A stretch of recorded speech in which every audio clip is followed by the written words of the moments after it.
You know, you would be a much more contented, pleasant person if you would find ways to occupy your time. I am pleasant. Damn it! I just saw Drum Eaton this morning at the Piggly Wiggly, and I smiled at the son of a bitch, for I could help myself.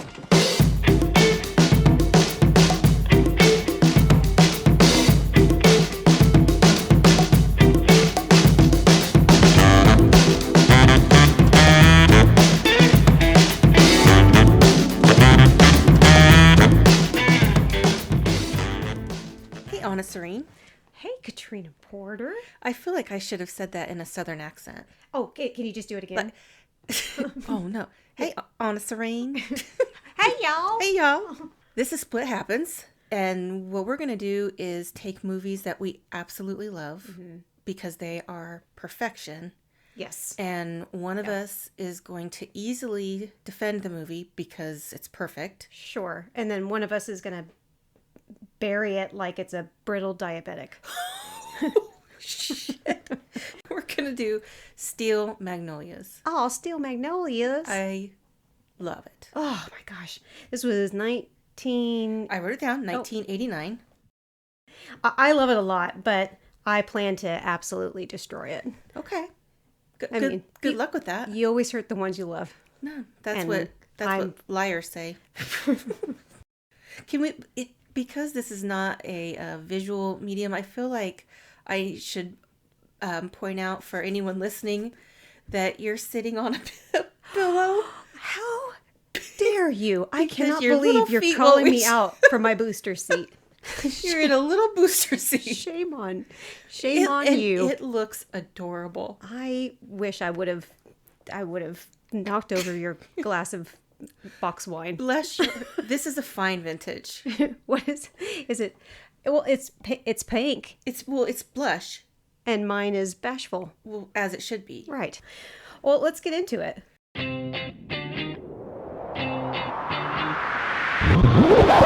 Let the games begin. Okay, so the movie starts with cheerful music. You're kind of checking out the town. It looks really nice. Small town, really pretty. And then all of a sudden you hear birds being shot at by the amazing Tom Skerritt, who in this movie is Drum. And then Malin, his wife, she's running around doing everything, which is what you see her do for the rest of the movie. And it's very clear right from the beginning that the opening, there's going to be a big wedding happening. And then it switches to the goddess, Dolly Parton. Oh, Truvy. I mean, she's a gossipy bitch for sure. Oh, but I mean, I love her, but my God. You know. You see Daryl Hannah walking down the street, and it's not the Daryl Hannah that we know and love from Splash. No, it's a nail. It's a nail, which they did that hilarious movie thing where they just kind of gave her frizzy hair and put glasses on her, and they're like, "You're not cute." No, right? Yeah. Should they maybe have just cast somebody else? Well, she campaigned hard for it. Why? She loved it. She wanted to be in the movie, and the director was like, absolutely not. You're too beautiful. And so then she showed up in a Nell costume. And like for her audition? Yeah. She's like, no, I can do this. Aww. And so that's how she got cast. If it wasn't her. I don't know. There was some, I know that Shelby, who ended up being Julia Roberts. Yeah. They initially were really wanting Winona Ryder.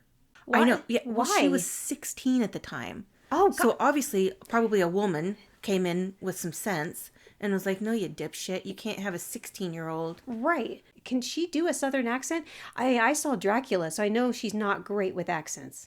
But then again, nobody else is good at their accents either in this, so. Oh, that is not true. It is.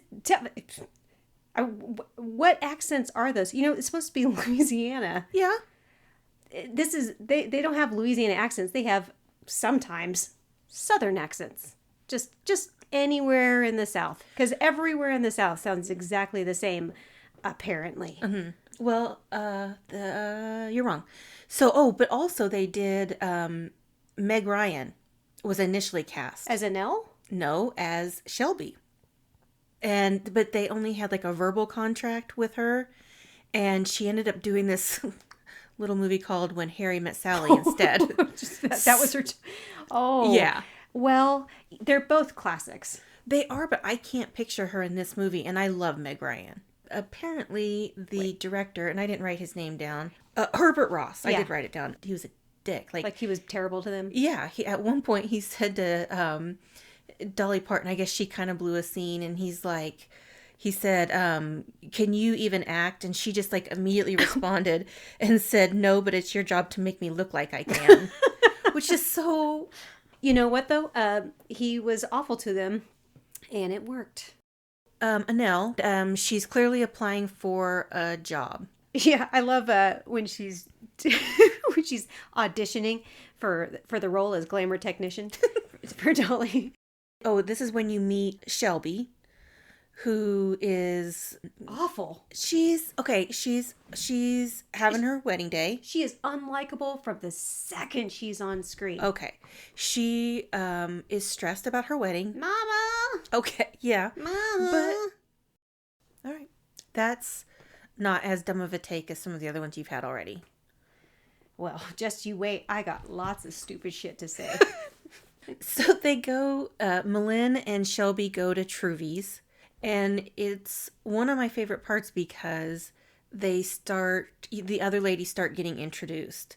So the next person that comes in is Clary, played by Olympia Dukakis. Anita got hit with a baseball. It was fabulous.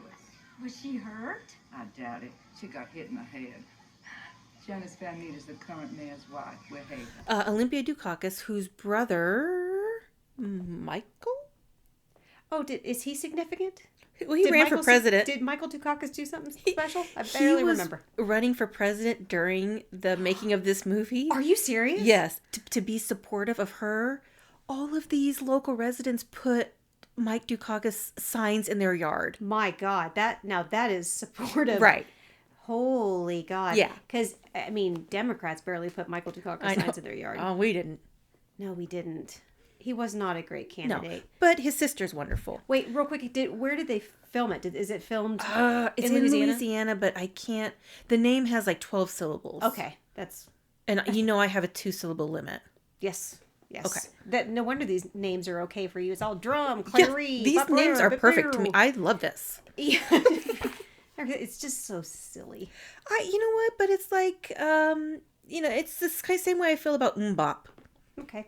You know, it's a ridiculous... Because it also has 2 syllables? It's a ridiculous song, but it makes me smile. Thank God it wasn't bop, or it would have been dead. That would be gone. That's a non-starter. Yep, no. Listen, I'm a dog person. Mm-hmm. Very much. Weezer with an O shows up with what has to be one of the most god-awful ugly dogs. Well, I would be ugly too if somebody was yanking me constantly by the neck. She is a terrible dog owner. She was very stressed out. Her? Yeah. The dog was really stressed. He's losing his hair and she's trying to pin it on Drum because of the noise or whatever. And I say, bullshit. Maybe it's because you're yanking your dog around and screaming at it all the time. Rat, rat. Like it's I would be stressed out too.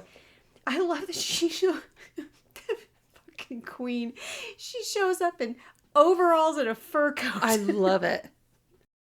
Okay, so Weezer and Drum clearly hate each other. Yeah. This is a they're both mutual... terrible people, so I mean, Drum's not terrible. The first thing he says to her is, Weezer, you look like hammered shit. Well, but and then retracts it and says, Sorry, you look like regular shit. He calls it like he sees it. I thought in the South you don't tell people to their face how awful they are. You wait until they've left the room and then remark about it. That's what women do. Oh, that's right. Men can be open and honest because they can just do whatever they want. Yeah, be dicks. Must be nice. Mm-hmm. Yeah. And then Weezer goes to Truvy's to get her hair done. Her hair. You mean, are you talking about the wig that she pulls out of her bag? Yes. That nasty shake and go that she just tosses over to Truvy. Do something with this. Take care of this, will ya? Weezer sees that there's a new person on the scene. And she's like, Who are you? I know everyone. Everybody shut up. Yeah.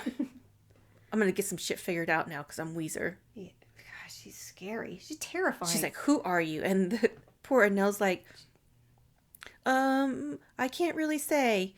And she's like, well, are you married or you're not? It's not that complicated. And she's like, I don't know. I can't really talk about it. And then in unison, they're all like, Of course you can.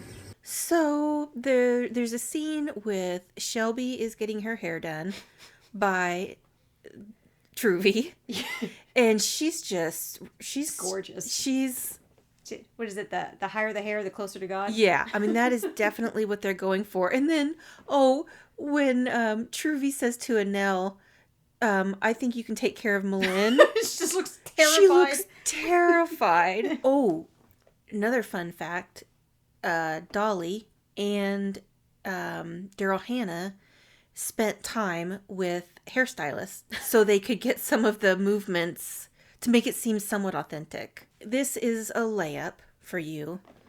And I don't even have to look at your notes to know that this is on there. Oh, hold on. Let me go grab some juice first. Just in case.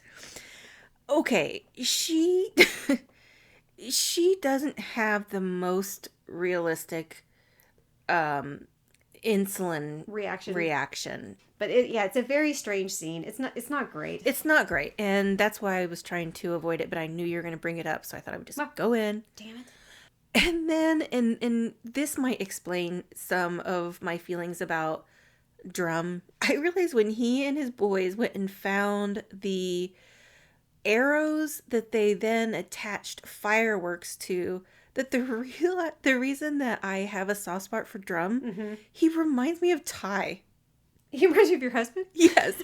Oh my God. That seems exactly like Ty's been charged with fixing a problem. He would never call somebody hammered shit. He wouldn't. No. But you could totally see, like, I need to get these birds out of a tree. Fireworks will do it. Oh, they're playful in the exact same way. Exactly. Oh, man. Yep. I'm going to have a hard time criticizing Drum now. No, I'll find a way. Because you don't love my husband? I'll find a way. Okay. And then one thing that we didn't mention, Annelle gets invited to the wedding, and she's wearing a dress that Shelby let her borrow. And it is fucking ugly. It's not cute, and I feel like Shelby might have done that on purpose, because she did? no one's going to outshine the bride. Oh, out of the kindness of her heart. Everyone's there. They're dancing. They are legitimately professional dancers. And also Janice Van Beeters. Yes. If you had to describe her dancing, back it up. If Truvy and the other gossiping chickens standing on the side, fat shaming everybody, that's horrible. Okay. You know how I feel about fat shaming. Yeah. Yeah. I'm opposed to that, and that was a mistake, and it was a different time, and people didn't know better in the 80s. They did. Speaking of people dancing, that seemed like a really, really important scene because it is the only scene that we have that has an actual person of color in this entire white movie. In the South, in Louisiana, everybody is white in this movie, which seems not just problematic, but really unlikely. Yeah, I know. He looked like he was having a blast. Yes. Okay. I did. Up. I did write down that there were this movie was pigmentally challenged. Yeah. So that's the wedding. That's the reception. Oh, there is one other thing that happens at the reception that's important. Was it the condom car? No, that Annelle meets Sammy. Oh, Annelle meets Sammy, a.k.a. Kevin O'Connor, who was Benny in The Mummy, one of my favorite movies. Kevin Connor. No, it's O'Connor. You sure about that, Yep. Clark? Yep. Oh man, we are old friends. Me and Kevin O'Connor. We go way back to when he was playing Michael in Peggy Sue Got Married. We even see future Miss Merry Christmas, which is it's a ridiculous title. Janine Turner, or is that her name? Yeah, from China Beach or something like that. Betty Davis wanted a role in this movie.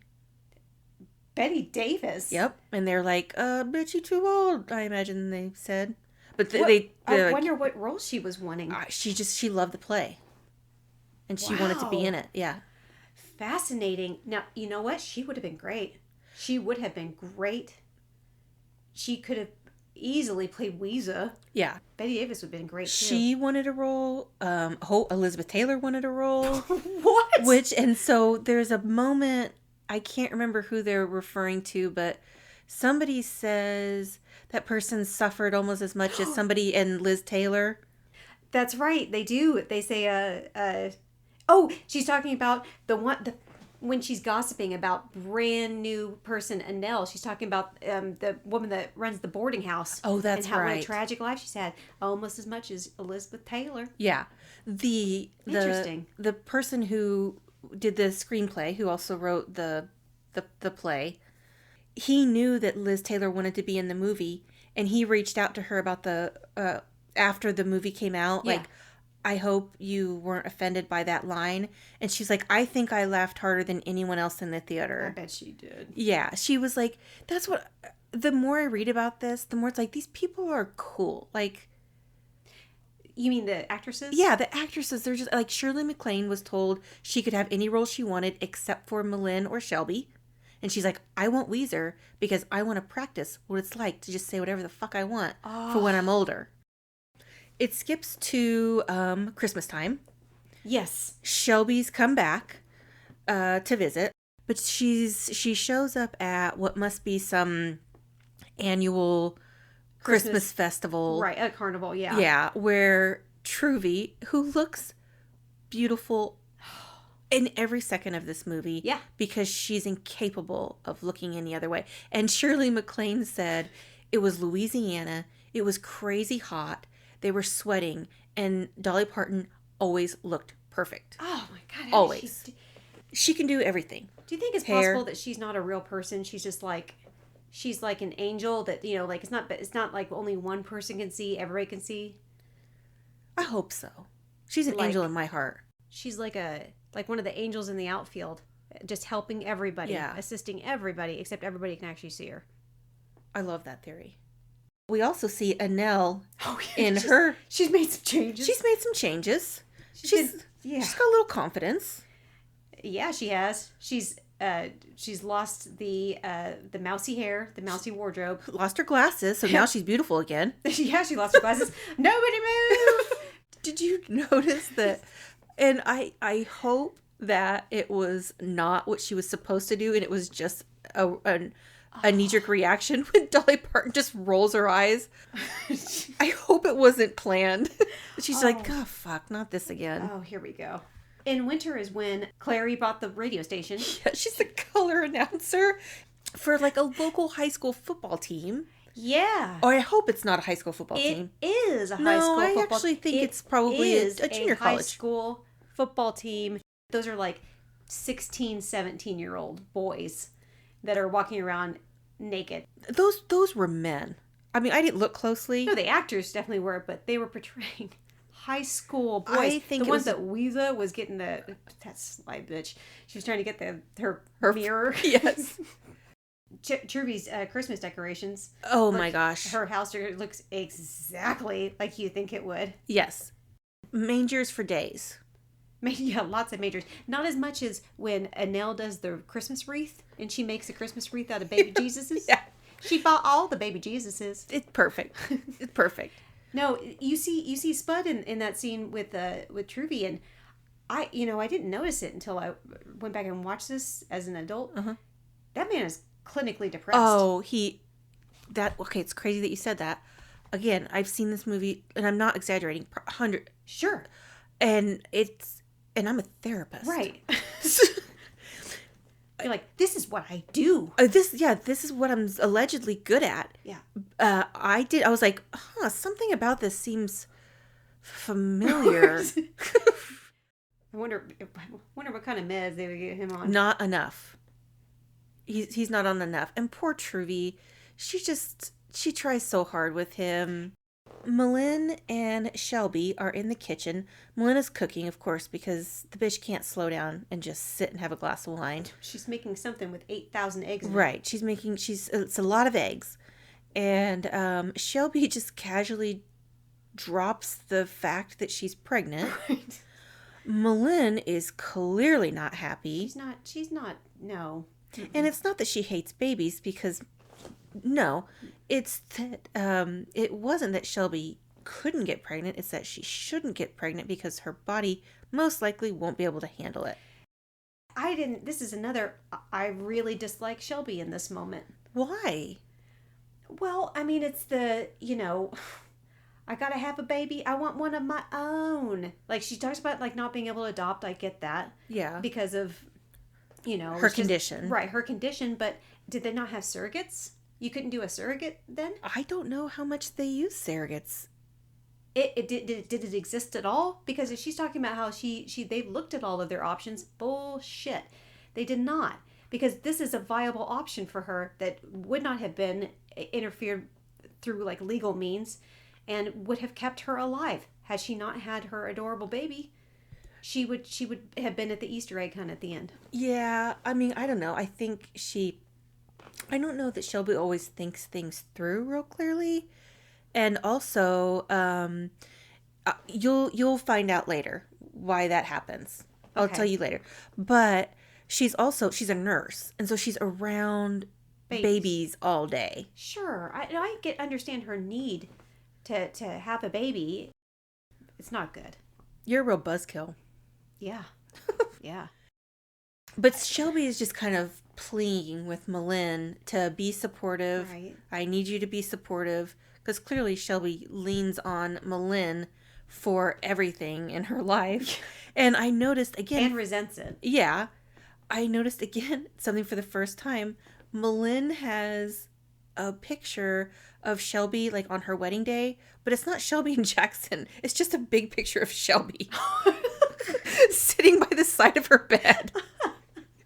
I'm like, Malin really has some attachment issues. But she says, and I remember this so clearly because, what is this, 30-something years later, I remember this is the clip they showed at the Oscars with this director who was such a dick to Julia Roberts the whole time. Julia Roberts was the only one nominated for an Oscar for this movie. What? Are you serious? Yeah, she was nominated for Best Supporting Actress. I can't believe I didn't know.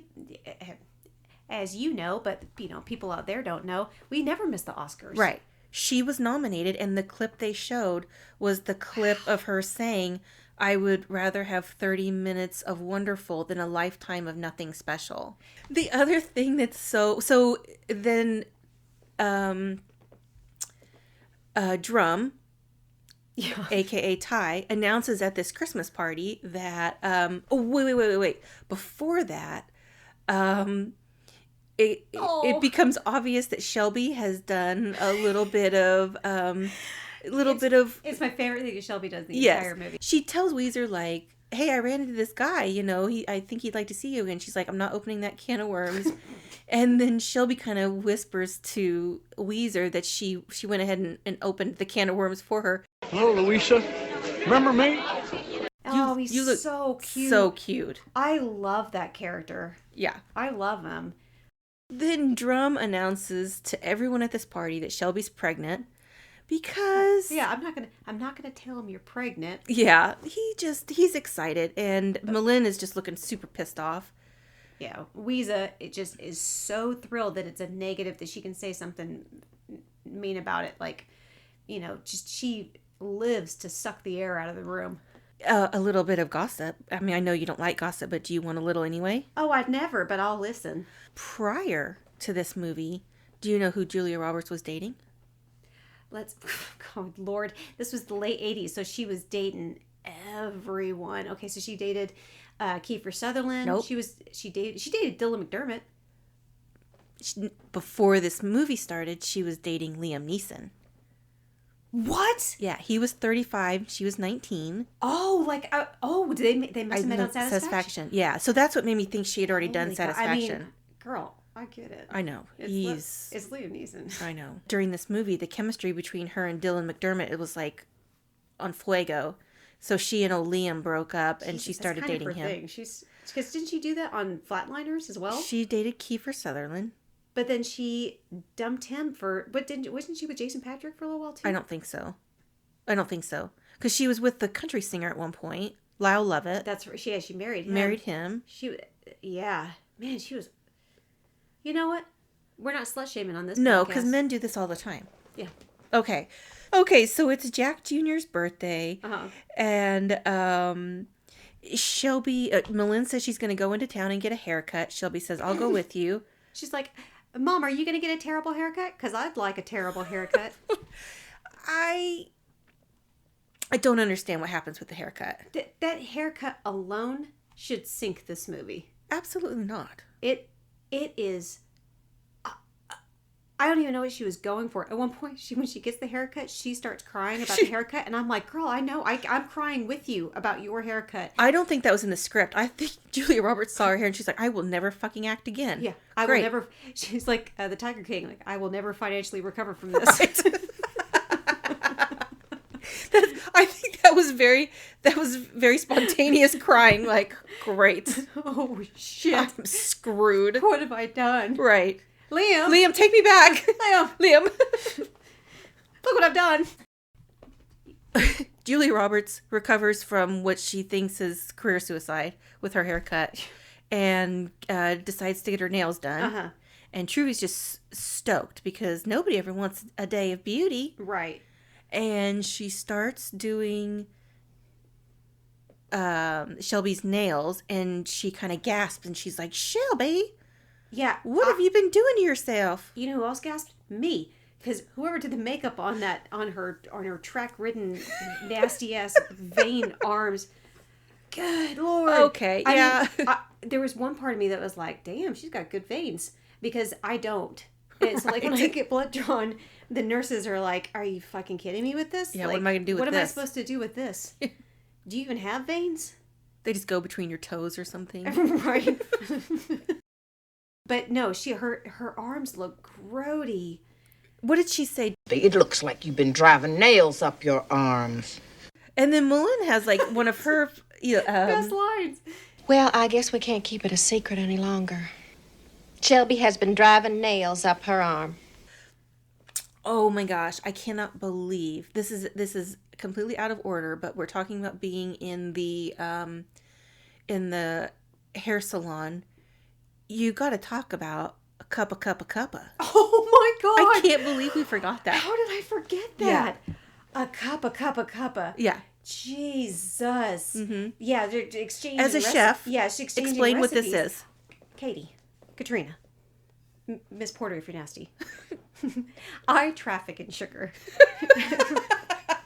every day as a pastry chef, and I was repulsed. That was it, a cup of flour, a cup of sugar, a cup of fruit cocktail with the syrup, and you just bake it at 350 until it's golden bubbly, and then she's like, that sounds rich, and I'm like, that sounds disgusting, and she's like, oh no, I cut the richness with ice cream. I'm like, that sounds pretty good. Jesus Christ. Like, yeah, it hurt my teeth to like watch that scene. I am so glad you brought that up. I know. Well, and that is horrible. Before Truvy sees Shelby's arms, Weezer comes in and Clary says, Lisa, you're almost chipper. Why are you in such a good mood? You run over a small child or something? Which is so perfect. And she is chipper. She is, because but she's been getting some of that Owen bouncing. So you find out at this point that having Jack Jr. shockingly did fucked up Shelby's body more than having a child just normally fucks up a woman's body. Right. Who could have guessed except everyone? Right. And she's gonna... No, having a child is great. Right, yeah. Nothing goes wrong. No, I love what it did to my body. This is amazing. It's what you dreamed of, right? Right. I've been sitting here for an hour. I probably peed like 3 times. Well, you've got a cushion, so it's absorbed.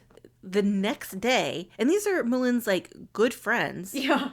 The next day, news to them, they're going in for a kidney transplant, which Malin is giving to Shelby. Because of course she's giving her kidney. Yeah, and of course all of her friends they're all there. They're all supportive. Jesus, even they're even trying to help Drum out. No, they're all trying to help out about them. Yeah. Because there's 2 really, really great scenes with this. Which one do you want to start with? Well, I'll start with the one where Weezer Uh-huh. and Clary are in the Piggly Wiggly. Oh, I'm sorry. Is that the one where Weeza is throwing raw chicken on top of all of her groceries? I don't care about the gigantic box of Twinkies that she's got open in the cart. I love it so much. It is our constitutional right to eat garbage. Right. What I'm saying is you don't throw raw beef and chicken on top of a bird on bottom. It's bird on bottom. Do you know who was definitely a sponsor for this movie? And I don't know this is a fact. I only know from the movie. Something about pork and beans? Bush Beans. Because when the scene earlier where Shelby's telling Malin that she's pregnant, Yeah. Malin goes to her pantry, Yeah. fucking full of bushes. Yes. Well, Drum does love beans. And, Yeah. And Weeza's like, that explains a lot. Then, probably one of my favorite scenes. I'm a nail. And I need to make, I want to make red beans and rice. He's like, make something else. And she's like, I can't. It's I in can't. it's in her cookbook in the And freezes beautifully. freezes beautifully section of her cookbook. Right. Oh, that's so great. They're in the kitchen. He's putting groceries away. And then she opens the fridge and she says, Sammy Blaine DeSoto, what is this in my Frigidaire? Bear? I don't care what you do in your refrigerator, but you will not keep liquor in mine. Oh, Nell, for Christ's sakes. Who? Christ, Christ, Christ. Are you speaking of our Lord? Is that whose name you're taking in vain? That's the one. Oh, well, I am sorry, Sammy. But I'm not about to spend the next 50 years of my life with someone who I'm not going to run into in the hereafter. He just storms off and she immediately starts praying. yeah, I think we should pray. He goes, Oh, I'd rather eat dirt. I love that scene Oh, it's so good. much. Because Sammy is fucking done. It cuts to that night.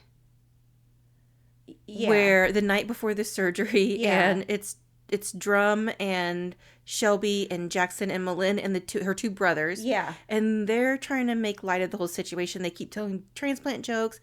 Drum is having none of it. He does not think that shit's funny.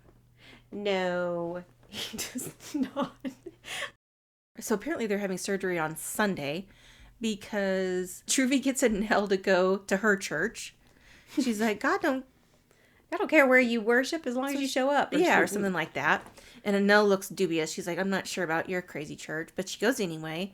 Dolly Parton looks so beautiful in this. She's probably the scene that she's the most beautiful in. Is that where she's wearing like the Laura Ashley dress? Yeah, her waist is Teeny, snatched. teeny, tiny. Yeah, beautiful. And then it cuts to the hospital. Everybody's in there waiting. Weezer's smoking in the hospital. Was she really? Yeah. Yeah.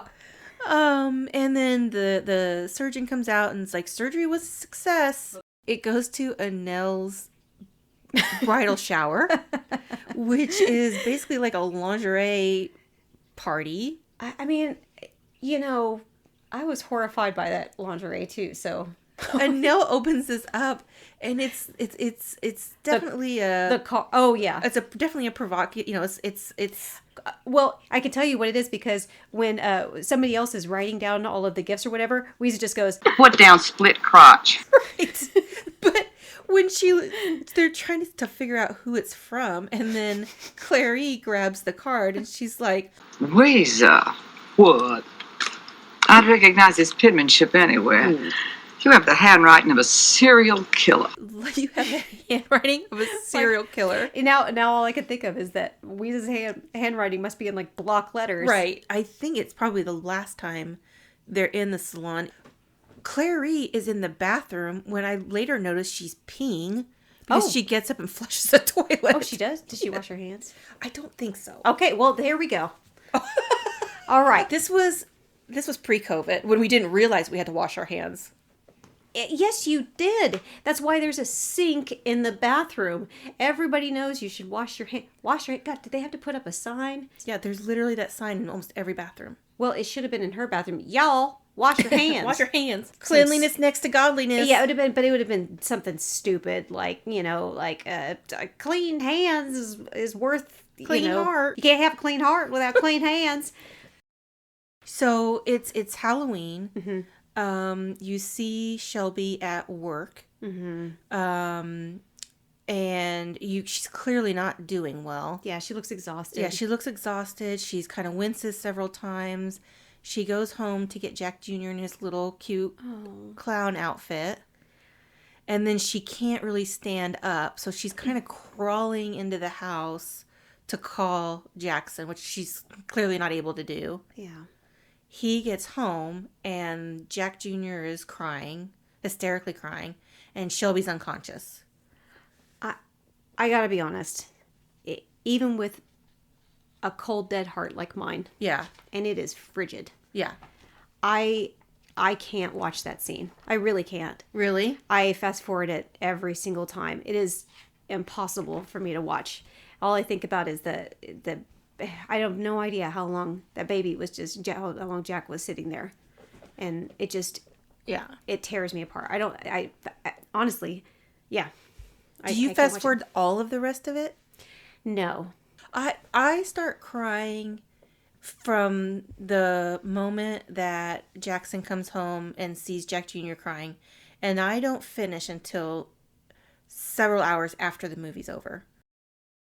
The person who wrote the screenplay, yes, his sister is Shelby. His sister was named Shelby? Susan. Oh. And all of this happened. And he wrote Steel Magnolias as like a love letter to her and to help him process his grief. Oh my God. About Susan, his sister who died from complications related to diabetes. This is crazy. This is nuts. So the medical scene, they were going to shoot in the hospital, but they didn't because they didn't want to get in the way of like emergencies. Right. So they shot in a different location, but they had all real medical professionals. Yeah. Working in the hospital. And the person in the movie who took Shelby off life support is the person who took Susan off life support in real life. Oh my God. And her brother, the person who wrote it, was like, told his parents, because they were on set a lot. Oh, and my they're gosh. like, this just killed me. They're like, this scene is going to be really hard. Don't be on the set that day. Yeah. And the mom was like, later on she said, I really needed to be because I needed to see Julia get up and be okay. Oh my God. Yeah. And it was a really cathartic, good experience for all of them as a family. Thank God I had my tear ducts removed, or this would really bother me right now. I told you. Oh, wow. Isn't that crazy? That's mind-blowing. Yeah. The same person. That's really good trivia. Yeah. But that's very sad. It's very sad. Do you feel like an asshole now? Oh, definitely not. Oh. No. I turned off that part of my brain years ago. There is one scene besides the two that I can't watch that I found devastating, and it was Sally Field.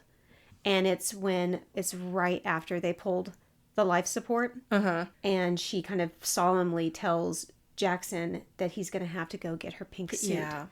And it was just, I couldn't handle it because I'm pretty sure she's talking about the pink suit that she went right after she got married. Yeah. And I thought, what a way to bring all of that back, the pink back from the beginning. Could she give her he should have... You better say it. You're in it. She should have been like, Jackson, I need you to go get her pink suit. And also a wig. Because this hair looks stupid. Malin would never say that. And she'd be like, and I want it up. Right. Like I said in the beginning. Yes. It looks better in the veil. Right. She's like, you, call a funeral home. You, get her suit. You. Get a wig. Oh.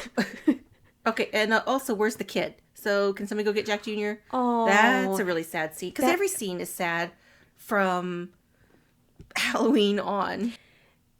It's so hard to lose that character, Shelby, that other people besides me have grown to love throughout the movie.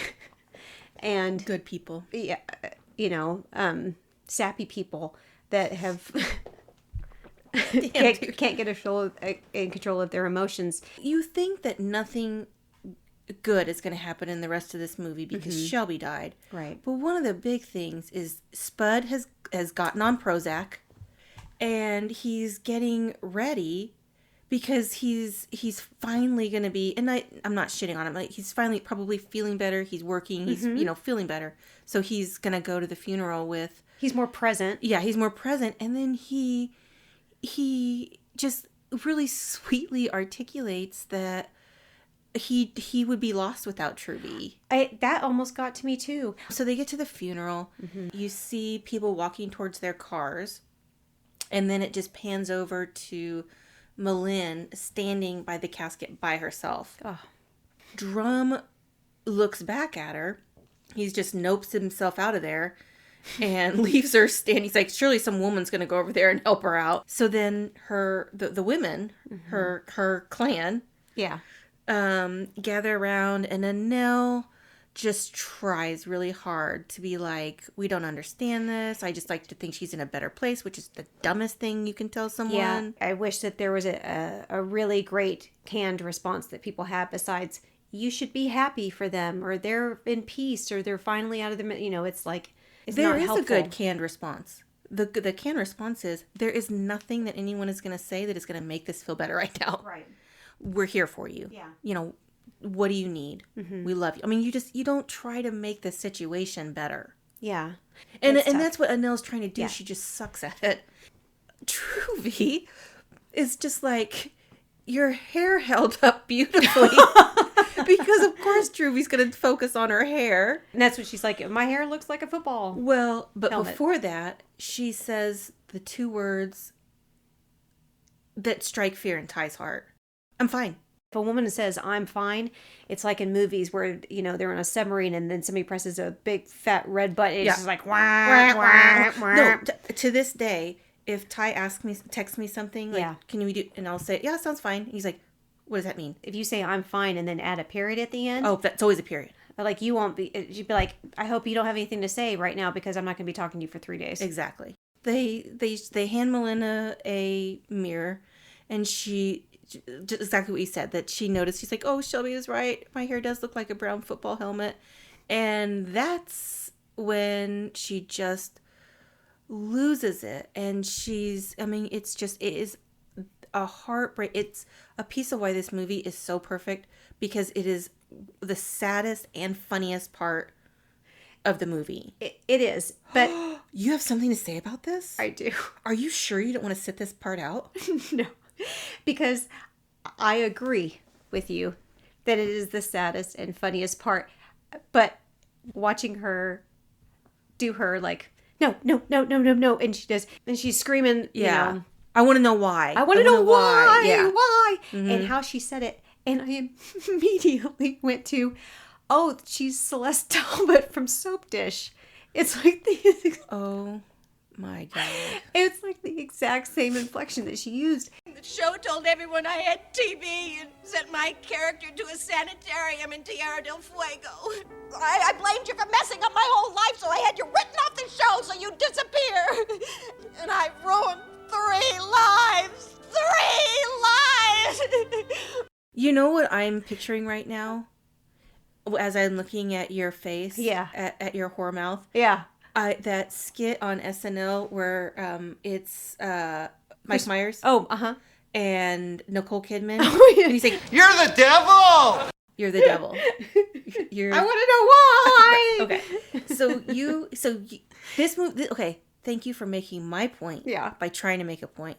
Because this movie is so perfect. You are reduced to just shit takes. Kind of. I mean, because it's a quite a beautiful scene. It is, because she's just, and she Writing. just is angry, and she's like, I just want to hit something. I want to make somebody feel as bad as I feel. Right, and then in drops Clary being the shittiest friend. So such a good friend, such a shitty friend. Great and friend. She's like throws her best friend. Her best. She grabs her. Here, hit this. It's not even a person, just this. Just hit this. Louise is like, are you high? Right. Absolutely one of She's the just best like, parts. what did she say? Something like, Malayan, you just missed a chance of a lifetime. Half a chickapin parish should give the eye teeth to take a whack of Weezer. It really, I swear to God, it was in that moment. I'm like, oh, I'm Clary. That is me. That's me. The one that will Not sacrifice a friend just to get a laugh. oh my God, it is you. I know. That's why I love his. My favorite people are in this movie. it's you and Ty. It's Easter, and Annelle looks like she is going to pop. Yeah. And she's lightened up a little bit. But, I mean, it definitely shows the most actual legitimate growth for her, not just like going through a horror phase like I haven't grown out of. I almost choked on my wine. She actually has legitimate growth where she's able to kind of take a joke, and it's great. She has her funniest line in the movie. Yeah. Because she's kind of sitting on the ground with Jack Jr. and Weezer's there. And she's encouraging Weezer to go to one of like her Bible events or... It was like a revival maybe. Yeah, and she's like... I'm not going to... You probably make me kill or eat a live chicken. Yeah, and Nell's like... Not on your first visit. And then Clary's like, spoken like a true smartass. Yeah, well done, Annelle. Yeah, it's probably Annelle's funniest. Before this... Oh, shoot. And speaking of Spud... So glad you brought this up. Oh, wait, are you going to suggest that there was something wrong with him surprising her with a new business that she has to work at? Took the words right out of my mouth. What a surprise. Because that's what you give your wife that doesn't stop working ever. A chain. Yeah, a second place. Yeah, I mean, did he even bother asking her if she wanted a second business? She never sees him as it is. Right, but he's a man, so obviously he's not going to ask her opinion. Yeah, but he's going to see her even less. Yeah, maybe that's what his goal is. maybe he's smarter than we gave him credit for. Never have to eat another cup of cake again. Everybody's a work in progress, except for me. Yeah. My work is complete. I have reached my true form, and it is evil. It must be destroyed. It must be destroyed. But then, then Clary is holding Jack, and oh God, she's telling her a story. Yeah, where Clary is the good. Just one more instance of Clary being a shit friend. Once again, throwing her best friend under the bus for a laugh. But Weezer, I love her, is really difficult. She's very difficult. She's very difficult. And Clary handles her very well. Yeah. And it is funny because she basically, to Jack Jr., paints herself as this perfect person and Weezer as the ugly, mean witch Weezer. Weezer sneaks up on Jack and she's like, it's your, what she says, it's your pal Weezer. And he's like, immediately, and slaps her. Right. Jack! You don't know me. I'll slap your ass back. I was gonna say, don't slap Weezer. If this was a real thing, she would have tossed him right in the lake. And it ends with Spud and Truvy kind of whisking Annelle away to the hospital, who immediately is having a baby without any warning signs whatsoever. Yeah, and Louis, the worthless son, is finally doing something good. Kind of. And Sammy hops on the back of his motorcycle, still in his Easter Bunny costume, headed to the hospital, and that's how the movie ends. It's done. Yes. It's over now. Oh, God, I feel dirty. You should, because... Oh, my God, that was hard. This movie is good because it shows women taking care of women. It shows growth. I love the characters. I mean, I think that they're interesting. And I think a lot of times this is not a long movie. No. And a lot of times movies take a long time for character development. Mm-hmm. And it just doesn't seem to me like it takes that long for character development in this movie. You're invested in a lot of them quickly. I feel like I'm going to have to go back and watch it again because I didn't think the accents were bad. Weezer is not a good dog owner. That is very true. Thank you. The men are really secondary characters in this.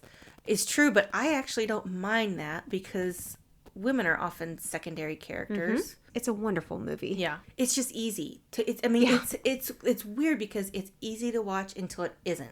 Right. Like the whole movie is easy, and then it's just like okay, we're just gonna rip your heart out. And I felt like it ripped my heart out before I learned stuff about the that was really fascinating. How it got made and why it got made. But it really was a love letter to his sister. Well, tell the people where they can follow us. Feel free to reach out on Twitter. We're at Split Happens Pod. On Instagram, also Split Happens Pod. I love doing this with you. This is so much fun. Yeah, it's like a love letter to sisters. That was a blast. I'm going to go get some more Bashful wine. Me too. Bashful. All right. Bye. Bye, everybody. Bye.